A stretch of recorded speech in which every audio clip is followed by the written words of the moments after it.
everyone. Well, most of my guests here feel completely lost when conventional medicine fails them. My guest today found himself on a different path. Unwilling to let long COVID dictate his once very active life, he dove into the world of biohacking, determined to not only heal himself, but also to help others in the process. Hi, everyone. I'm Raelan. On this channel, we dive deep into the stories of those navigating chronic conditions like ME/CFS and long COVID. With over 170 recovery journeys shared here so far, we're on a mission to uncover the themes and strategies that make healing possible. Today, I am thrilled to introduce you to Troy Roach, a California native who's lived all over the world and currently calls Madrid, Spain, home. After facing long COVID, he's not only learned to adapt and find his path to recovery, but has also taken on the role of a citizen scientist focusing on groundbreaking recovery research with nicotine patches. I know you're going to love this interview because we are going to dive into quite a few things that we don't talk much about on this channel. A lot of new perspectives, new research, different ways of looking at recovery from conditions like long COVID. Very exciting stuff. So let's dive in. Hi, Troy. So wonderful to have you here today. Hello, Raelan. I'm very happy to be here. I've watched many of your videos over the past couple of years from the beginning of my journey, and so it's also been a very useful resource for me. Oh, that's great to hear. Yeah, and I'm very excited to a few different things that we're going to dive into this interview, looking at your research and so forth. But before we get into that, I think it would be great for people to hear a little bit about your personal journey with all of this. So can you tell us a bit about that? I think my journey is probably very similar to most people. Before, I was the type of person who would travel a lot and work and travel and doing different sports, running. And I got into trail running, doing like long distance trail runs. And then when COVID hit, I had to continue working, but from home while having COVID. Pretty bad, but not bad enough to be in the hospital, or pretty bad. Then I just never recovered. I kind of slowly got better over the first year because I didn't know anything about pacing or anything like that. So I was trying to like slowly push myself up and up and up until I got much worse. And then I was down to maybe 30%. And then after that, I switched, kind of changed my mindsets and started to like look for different supplements and things to add in and to maybe be open to the idea of taking medications and stuff. But then I got a second infection, which was very strange because it shifted my long COVID problems to be more neurological. At first, I had a lot of the shortness of breath. I would go for a walk, and as soon as I would get to a certain rhythm in the walk, the shortness of breath would just stop me. But then when I had the neurological problems, the shortness of breath completely disappeared. But then I had a lot of problems with my neck. I couldn't speak. I had to give class at the university for 3 weeks without speaking, which was quite difficult. How does one do that? A lot of planning and putting everything into PowerPoints and then getting students to read stuff. And Wow. eventually with practice, you can do it. But unfortunately, on that second COVID, I was in the hospital for 4 days, but for the post-viral cytokine storm that was messing up my head and my gut and everything. And then eventually, after 2 years, I finally accepted the fact that I had long COVID and that I would have to change my whole way of attacking the disease. So I finally just accepted the fact that I had long COVID and that my life would never be exactly the same as in the past, which is hard for people to understand, I think, but it's very important. It's an important step in the process. And also, if you've gone through something like long COVID or ME/CFS, it's impossible that you're going to be the same person afterwards. I mean, you can't. You can't be the same person after going through something so rough like this, so life-changing. So after that, then I started researching brain training, and I started looking at different supplements and just anything I could do to improve my health, infrared therapy. But hyperbaric oxygen therapy, probably 100 different things. And also, I really like to research everything before I did anything. I wouldn't just do whatever I found on Twitter. I wouldn't say, "Oh, what's the next crazy thing on Twitter?" and try it. I would spend a lot of time going through the research. Well, I'm not a doctor or not. I'm not a scientist, but I work at a medical university teaching nurses and physical therapists. So I kind of teach them how to read research articles and some of the language and everything. So I have at least some experience reading this type of material. So I would just research everything like crazy before I did anything and really plan everything out. And for the brain training as well, I heard a lot of strange things. Some things were very negative and some things were very positive. So I just went all the way back to the roots of the research and started reading different books. Traumatic brain injury, where the brain training kind of originally came from, different books on psychology and CBT, anything that I figured could be helpful in the recovery. And I was researching it, and then just finding my own way through it. And I kind of slowly got better. Then I had one big challenge where I think it was leftover from my second COVID, was I had a lot of digestive problems with the second COVID. And then a year later, I had problems with my gut. So I went into the hospital to the emergency room and spent 10 hours in there while they were doing different tests and trying to figure out what was going on. And then they figured out I had diverticulitis and they were going to operate. And I was like, no, I don't want to operate. So they just gave me 2 strong antibiotics. And I had already been like 30 hours without eating anyways, because I had so many digestive problems. So I decided just to do a long fast while on the antibiotics. And the antibiotics and the 9-day fast were very beneficial. And I went from being at maybe 40% to being 60% after maybe a couple of weeks of time. So that was one of the biggest jumps I had. And then also at that time I was spending more time on Twitter to have more direct contact with the researchers. Because if you wanted to speak to a lot of these famous researchers and doctors around the world, they won't answer your emails, or you have to spend 6 months to get an appointment or something. But if you send them a message on Twitter, they answer in like 10 minutes. That is a good hack. Yeah, it's good to know. So I was like, that's why I went into Twitter, just ignored anything that wasn't long COVID ME research, and then there were other people like Tess who were interested in the whole remission event coming from antibiotics because she had a similar event, and then she was talking to other scientists, and so she set up her own patient-led trial called Remission Biome, and they did that in the beginning with just 2 or 3 of them, and now it had positive results. So they're repeating it now with 50 different MEC-FS patients using antibiotics in a very complex protocol where they spend a few months preparing and then using the antibiotics, and then a few months after that doing all of the follow-up as well. So they're trying to prove that that's a beneficial treatment for a lot of people, and also just figure out who it's beneficial for.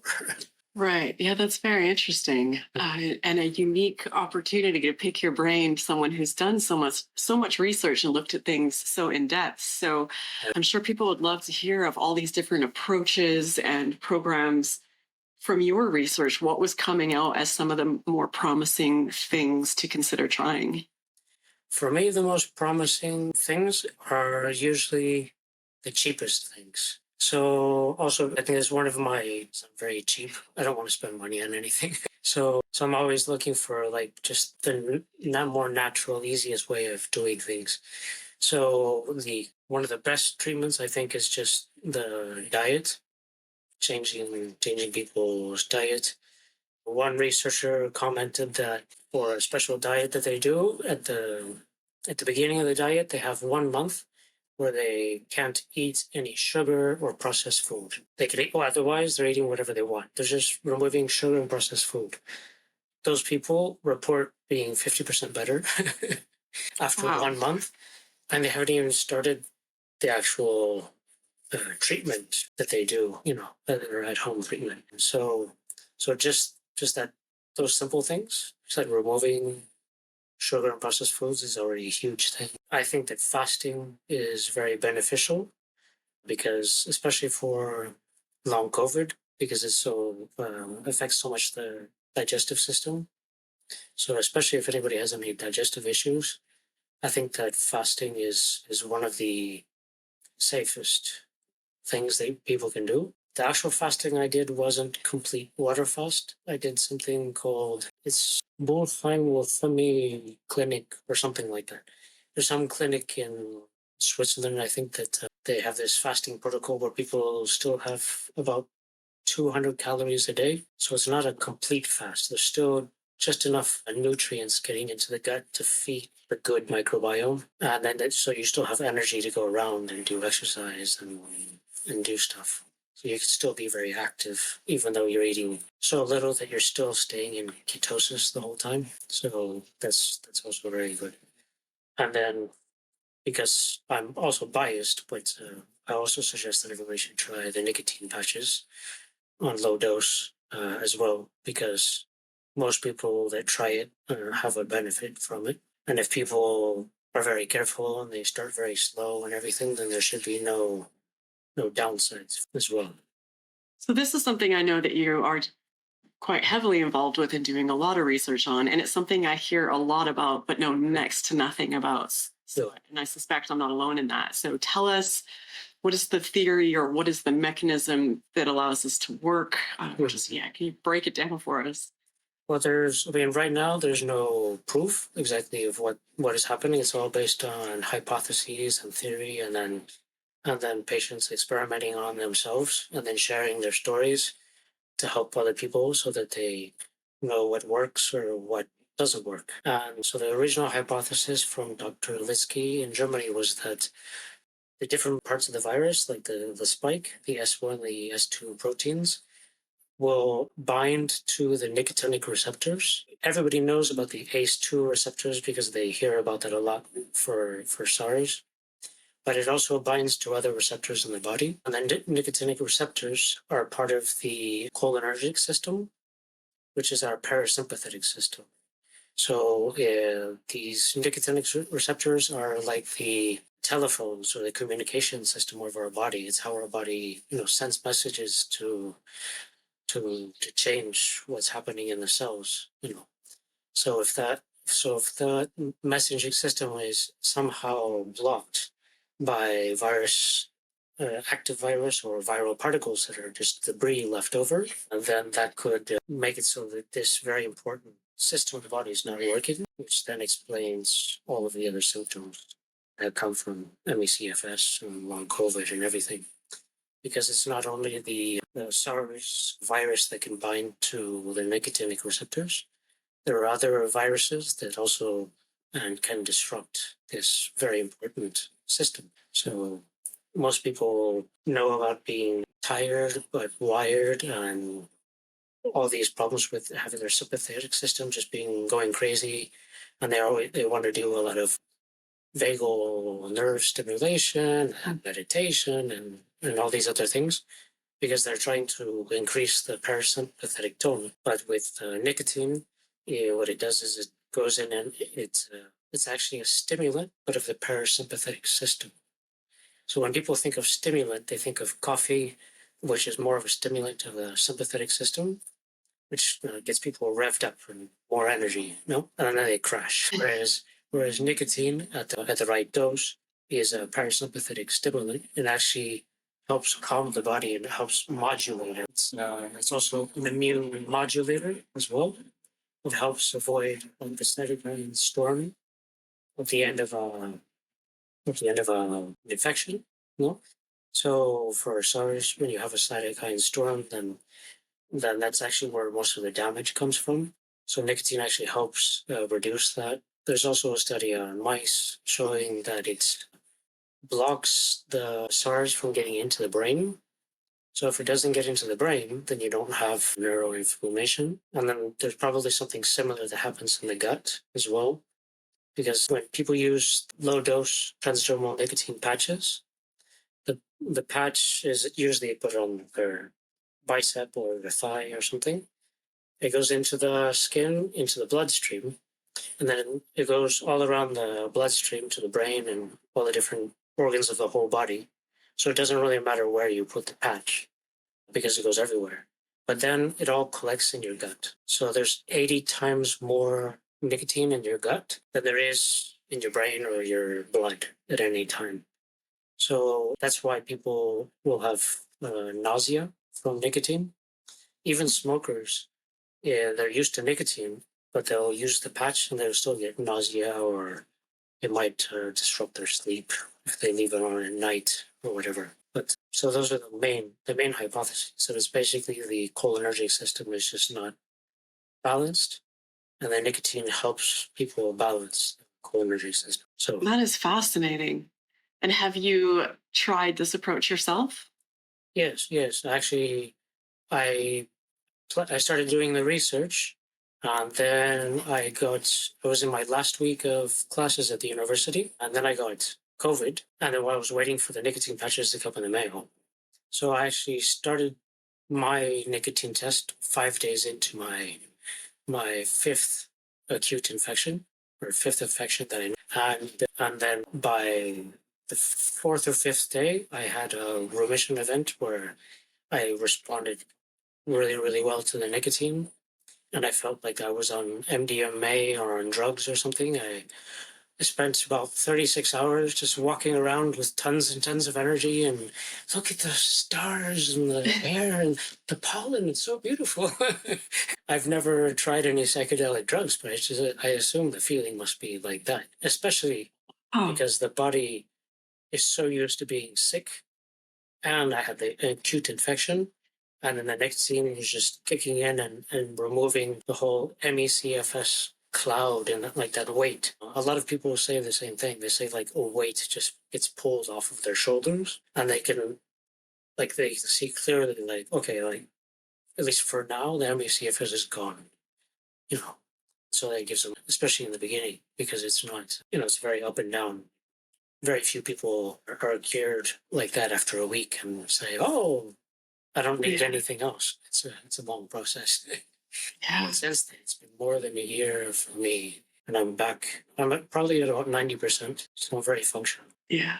But Yeah, that's massive. one of the best things with the nicotine is that it removed that whole MECFS fatigue feeling, and it's like right away I could just see clearly what am I, which symptoms were left over from the actual long COVID, and which symptoms were maybe from being out of shape, from being able to do exercise, and which things were the MECFS as well. That, I mean, that's the one thing I want to make clear to everybody is that there are no miracle cures for MECFS and long COVID. And actually, I see a lot of interviews where I see that people make the mistake that they do like 100 different things to get better, and then the last thing they do, which kind of makes them make that last leap towards getting better, is like, oh, that cured me. No, well, I mean, first you did your diet, and then you worked on trauma issues, and then you did, everybody does 100 different things, and then they're so excited by kind of that last bump of energy. So even with the nicotine patch, there are people that say, "Ah, nicotine patch cured me," and I always share it with the caveat saying that there's no miracle cures, and it's great that people are being cured, but it's only one part of the puzzle. Yeah, it's the same. It's a similar thing like how we come to view our illness, and I believe how we come to view our recovery. I used to say I got a really bad virus and I never got better. Like I got a flu that turned into CFS. That was my initial understanding of it. Yeah. Trigger reaction. And then over time, I came to see it started before that, was much more complicated, many more factors. So, and it's been the same experience, at least for myself with my recovery. Initially, credited recovery to, certain things happening at that time. But as the years pass, I have a bigger understanding of it all, all the different things that I did not have any awareness of at the time that I see now were clearly a part of the puzzle. Yeah. Yeah. The same thing happens with just kind of any of miracle treatment. I see it every day. People are like, "Oh, I took B2 and it cured me." Okay, but I did brain training and that cured me. Like, no, it helps. So I was thinking of setting up my own type of kind of brain training web page, but it's not called it brain training, just call it mental pacing, and just explain the science behind mental pacing, because there's plenty of science behind it, and I think a lot of the brain training companies out there, with the way they sell it, they kind of I don't think it's sold correctly. I think they should be selling it based on the science behind traumatic brain injury, and then say, okay, this is what you have is the same as a traumatic brain injury, and brain training will help you with the mental pacing.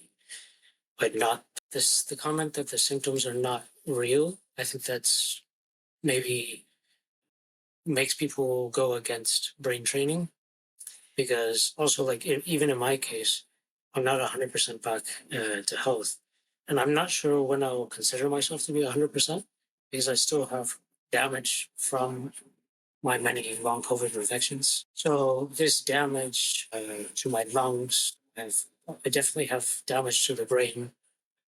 Certain mental tasks that I have trouble with, like using a calendar and dates and times. I still have issues with that. But I can read a 20-page research paper.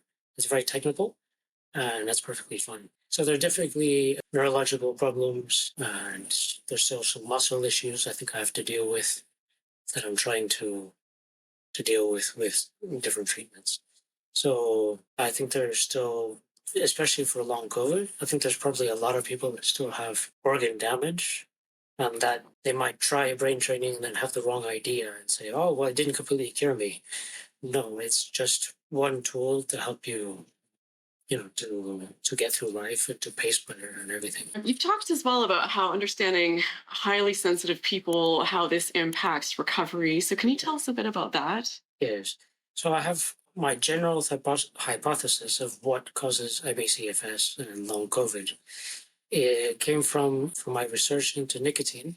I started seeing a lot of the people using the nicotine were in their profile. They said they were autistic or they had ADHD. It's like, my gosh, there's so many people that are neurodiverse that are in this tribe, and I hadn't noticed that before. I started learning about HSP, which is highly sensitive people, and I read a book about it to see if I was, and then I found out that I was a highly sensitive person. And also, even worse, I'm an HSP, but also I like adrenaline as well. So in one way, I'm very sensitive, but at the same time, I did skydiving for 5 years, and I rode a motorcycle for 20 years. And I like to live in different countries, so I did a lot of crazy things, high stress things, but also I was highly sensitive. So the idea is that highly sensitive people, which is 20% of the population, that these highly sensitive people, it's actually that the neurons are more sensitive, and genetically it's connected to dopamine and serotonin receptors as well. So the dopamine and serotonin receptors in people who are highly sensitive are more physically sensitive to stimulation. And so that stimulation could come from a virus, it could come from trauma, it could come from anything. So I did unofficial research on Twitter and on Facebook, and in both polls, 90% came back saying that they were highly sensitive people or had ADHD or were autistic.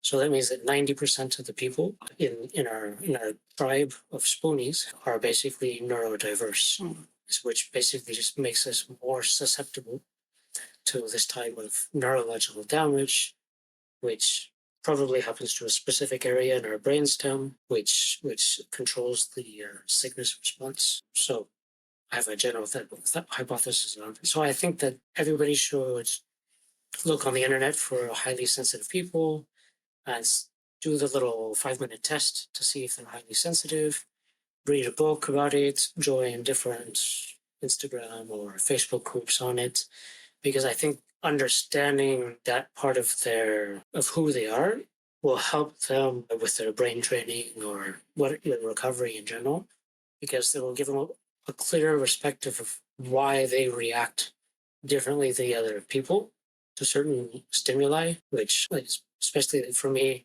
I I react very differently than my girlfriend, who is very typical Spanish, who's very loud, and she, her way of saying that she loves everybody in her family is by yelling at them. You know, her family's like just yelling at them. Don't do that. That's crazy. But that's just a way of doing it. But I'm not that way. I'm very calm, very quiet, very relaxed. So just understanding that and knowing that about myself was also very helpful in the brain training aspect of it as well. Yeah. Absolutely. That's an incredible insight. And I'm definitely going to be Googling and doing a highly sensitive person test after our interview. That's a really helpful perspective looking at the brain retraining aspect. Yeah. I know there's a lot to cover. I know you've mentioned that for you, the experience of recovery has been about finding all of these, little hacks that add up over time. And I know you've shared some of them, but I think it would just be a nice way to finish up for people. If there's any additional, what little hacks have been helpful for you or in the people that you speak with or observe in your community? Well, I guess the worse off you are, then the more effective brain training would be, because that's where the only place that you can pace is with the neurological and the emotional pacing. Because you're not doing any physical pacing because you're not moving much. So you have to pace neurologically and emotionally as well. And I almost always suggest people in pacing to not do normal pacing, to do 80-20 pacing. So they do 40% of their energy in mental and 40% in physical. And then they leave 20% of the energy at night for healing. And also that 20% acts as a buffer for those days when things don't go to plan. And so actually, if you're always at 100%, you're always at your baseline, your body can't improve because it's always trying to recover from that little 1% deficit because you always went a little bit over your baseline. So actually going backwards and doing 80% pacing and leaving that 20% at night and really focusing on quality of sleep and rhythm. I follow the Huberman morning routine, basically, of getting up, going outside, drinking a glass of water, getting outdoor sunlight into my eyes, avoiding any type of internet for the first part, doing my exercises early in the morning, all that type of stuff, heart rate variability. I have a blog and I'm going to try to organize all of it into a website with all the different rabbit holes I went down. Because I go down these rabbit holes, write this long post with all of the research I've done and what I've tried and if it's worked or not and my opinions. So I try to get all of the science of the different things that works for people, put it together so that they have maybe a good resource to follow in the recovery for following the science and not necessarily having to pay big money to expensive doctors or one of expensive routines and stuff like that. So Yeah, this is incredible. It's such a great opportunity to have you here and to get to hear your experience and your perspective from your research and all the work that you're doing. And for people watching, if you just expand the video description, you will see links to find Troy's free resources for your own recovery journey. So definitely recommend checking that out. This has been amazing, very insightful. I've learned so much from talking to you, Troy. I really appreciate you taking the time to do this. Thank you. Thank you for being here today. I think so. Yeah, I just want to add one more thing. Yeah, for sure. If people want to try the nicotine patch, I suggest that they watch my videos on YouTube first, and they join the Facebook group to get support, so they can see all the good and all the bad that can come from nicotine patches, and to really research it before they start. Don't be afraid to speak to their doctor about it. People are afraid to speak to their doctor. Your doctor might not agree with it, but it's always good to ask your doctor about anything you test. Thank you for that. Definitely appreciate that. And also want to send a shout out to channel member Kathy Russell. Thank you, Kathy, for joining. I appreciate the support. I hope you're enjoying the extra perks you're getting as a channel member. And as always, big hugs to all of you watching. Looking forward to what you think and have to say about our discussion today. So thank you for watching. I hope you enjoyed this video. I hope you got a ton out of it, and I hope to see you in this next one.